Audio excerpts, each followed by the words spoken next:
Anda kembali bersama kami di Sapa Indonesia Malam. Saudara, ruang digital kini ikut berperan dalam mempengaruhi opini publik termasuk segala hal terkait perpolitikan di tanah air.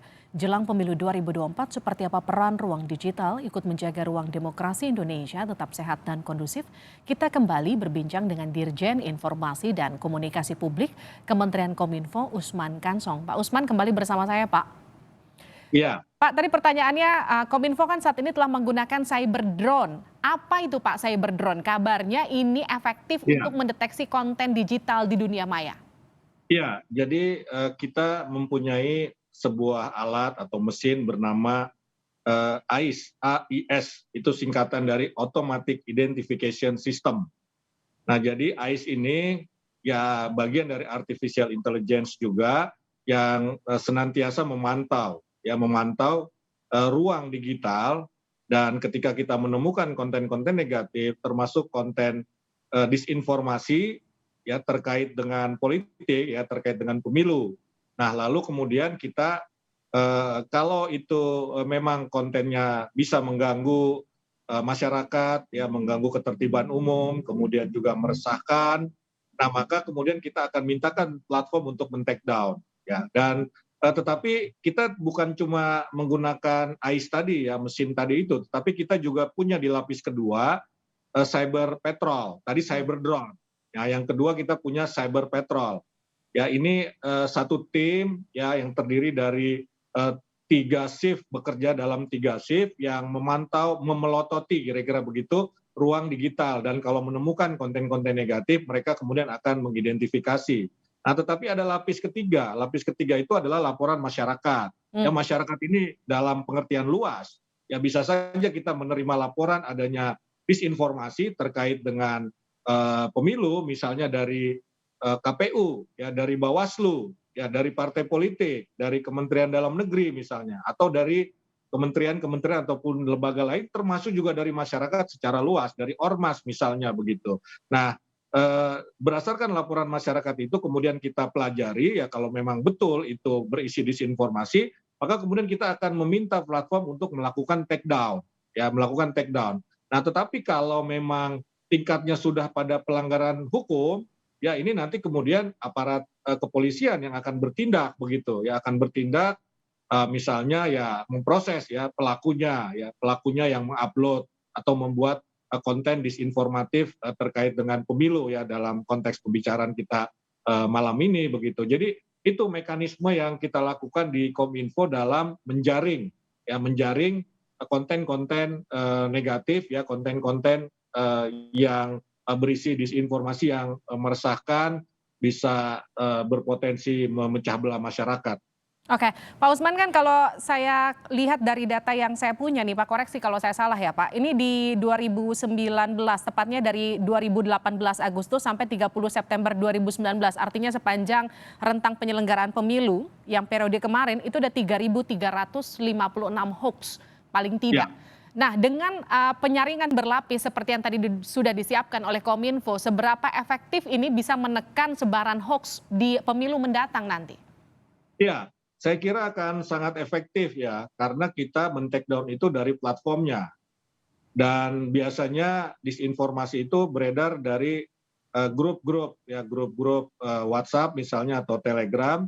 Tetapi ketika dia sudah kita take down dari platform, maka ketika dia mau mengakses tidak akan mendapatkan informasi atau disinformasi itu begitu. Jadi sangat efektif dalam menekan persebaran hoax ya. Apalagi kita tahu satu hoax itu persebarannya bisa banyak, ya bisa banyak, ya, dan bisa tersebar di berbagai platform, bukan cuma di satu platform.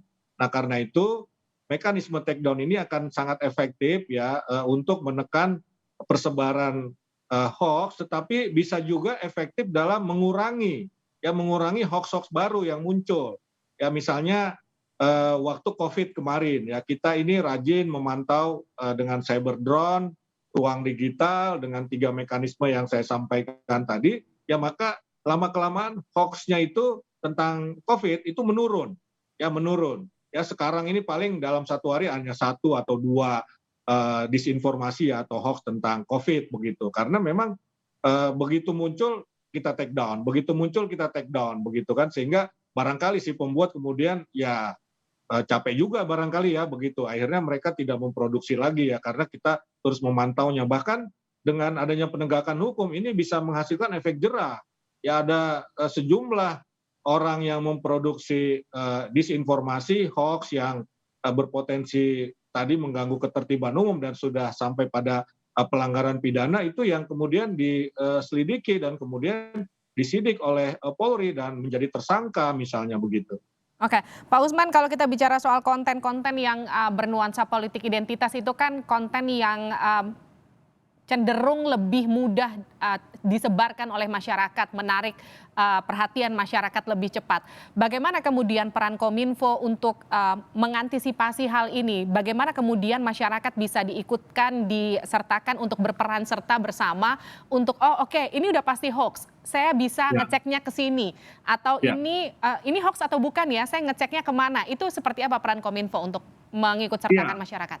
Iya, jadi kita dalam hal ini bekerja sama dengan masyarakat secara luas, misalnya dengan Ormas, dengan NU, dengan Muhammadiyah, dengan Majelis Ulama, dengan PGI, dan organisasi-organisasi keagamaan dalam memberikan literasi digital. Kita juga misalnya menyampaikan cara praktis begitu ya, untuk mengidentifikasi apakah satu informasi itu hoax atau bukan, dengan rumus to good to be true or too bad to be true begitu. Jadi kalau satu informasi terlalu bagus untuk benar, atau terlalu buruk untuk benar, ini patut kita curigai ini hoax. Langkah kedua, kita harus mengeceknya ke media mainstream.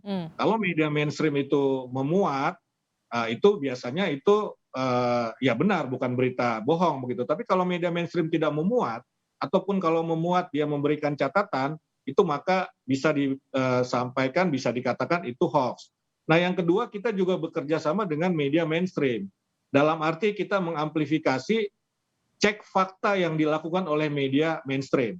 Media mainstream ini kan banyak melakukan cek fakta ya terhadap informasi-informasi yang mencurigakan tadi.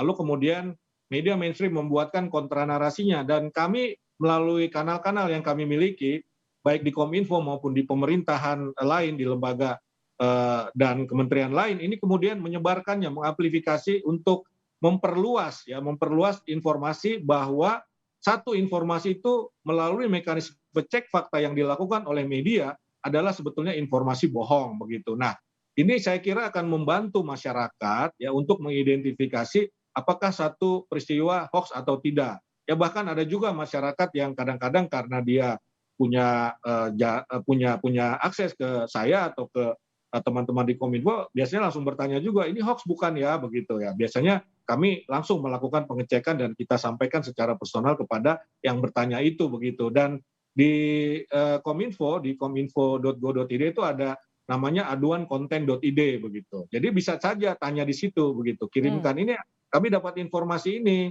Ya ini benar atau tidak ya, maka kita akan coba menjawab dalam kesempatan pertama. Oke, Pak Usman, bagaimana kemudian mengajak publik untuk mengisi ruang digital dengan konten-konten yang lebih positif? Kalau misalnya tadi kita bicara soal mereka yang lebih mudah terhasut, itu memang informasinya terkesan lebih menarik buat masyarakat. Tapi bagaimana kemudian kalau peran Kominfo mengalihkan itu menjadi konten yang lebih sejuk, lebih positif, yang kemudian bisa dibangun di tengah masyarakat? Upayanya seperti apa? Iya, jadi kami ingin mengatakan ya bahwa media sosial itu pada dasarnya punya fungsi yang baik kalau digunakan secara baik juga. Media sosial itu bukan untuk dimusuhi begitu, tapi justru untuk diakrabi, ya untuk kita akrab dengan dia begitu. Misalnya dalam konteks politik, media sosial ini kan menjadi sarana untuk pendidikan politik bagi masyarakat. Bisa dilakukan oleh partai politik, oleh para kandidat. Nah, ini yang sebetulnya kita dorong ya ke masyarakat secara luas termasuk partai politik, elit-elit politik agar mari kita menggunakan media sosial sebagai ruang untuk berdemokrasi, menyampaikan pesan-pesan yang positif, lalu kemudian mendapatkan respons dari masyarakat, melakukan pendidikan politik ya, bukan malah kemudian menampilkan pesan-pesan tadi untuk membentuk opini publik, tetapi bukan dengan fakta rasional, melainkan dengan post truth ya, dengan konten yang sifatnya emosional dan menyentuh keyakinan personal atau identitas personal itu tadi. Nah, saya kira ini menjadi tanggung jawab kita semua, termasuk partai politik ya, karena kan salah satu fungsi partai politik adalah melakukan pendidikan politik. Hmm. Elit politik juga harus menggunakan, harus mendorong, harus menyampaikan pesan-pesan yang positif di ruang publik dalam konteks pendidikan politik buat masyarakat. Jadi mari Oke. kita jadikan media sosial sebagai ruang untuk berdialog, ya berdialog secara setara, bukan sebagai ruang yang sifatnya echo chamber saja begitu ya. Hmm. Hanya menyampaikan sesuatu yang sesuai dengan pikiran-pikiran kita saja, tidak ada diskusi di situ jadinya. Yang ada adalah konfirmasi kan begitu. Padahal media sosial bisa kita jadikan semacam public sphere ya, atau ruang publik untuk kita saling berdialog, berdiskusi, saling beredukasi, tukar pikiran dalam konteks demokrasi tadi itu begitu. Oke, Pak Usman, ini pertanyaan mungkin yang terakhir untuk Anda. Kalau tadi saya tertarik dengan bagaimana keikutsertaan para elit politik untuk ikut bersama-sama menjaga kondusivitas di ruang digital kita. Apakah ini juga kemudian katakanlah upayakan oleh Kominfo untuk ikut bekerja sama dengan mereka yang berada di partai politik, dengan para elit politiknya untuk ikut bersama-sama punya komitmen yang sama untuk membangun kesejukan di ruang publik, khususnya di ruang digital kita, terutama jelang pemilu? Iya, jadi tadi seperti saya sampaikan, kita sebetulnya melakukan literasi digital dengan secara luas dengan kelompok-kelompok masyarakat, termasuk partai politik ya, apalagi dalam konteks pemilu ini. Ya, dalam konteks pemilu dan semua partai politik ya, bukan satu atau dua partai politik saja.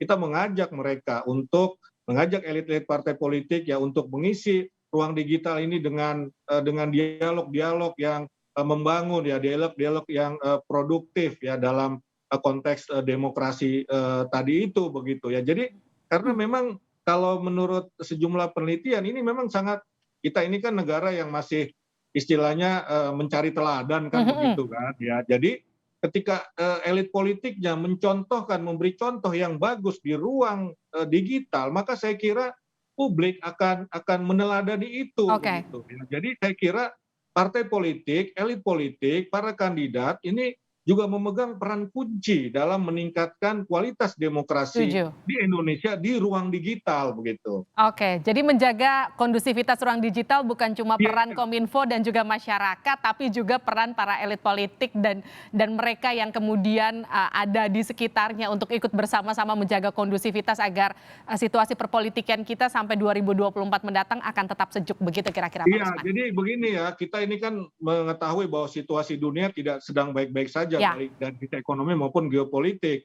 Nah, jangan sampai di dalam negeri situasi kita kan relatif baik, pertumbuhan baik, inflasi juga 1 digit, 6% begitu kan, bisa kita tahan. Situasi politik relatif stabil, ini jangan sampai menjelang pemilu karena tadi ruang digital Oke, dipenuhi dengan disinformasi, maka jadi tidak stabil juga. baik. Akhirnya persoalan ekonomi dan politik kemudian kita alami juga di dalam negeri begitu. Baik, itu jadi tanggung jawab kita bersama. Terima kasih Betul sekali. Dirjen Informasi dan Komunikasi Publik Kementerian Kominfo Usman Kansong telah bergabung bersama kami di Sapa Indonesia Malam. Terima kasih.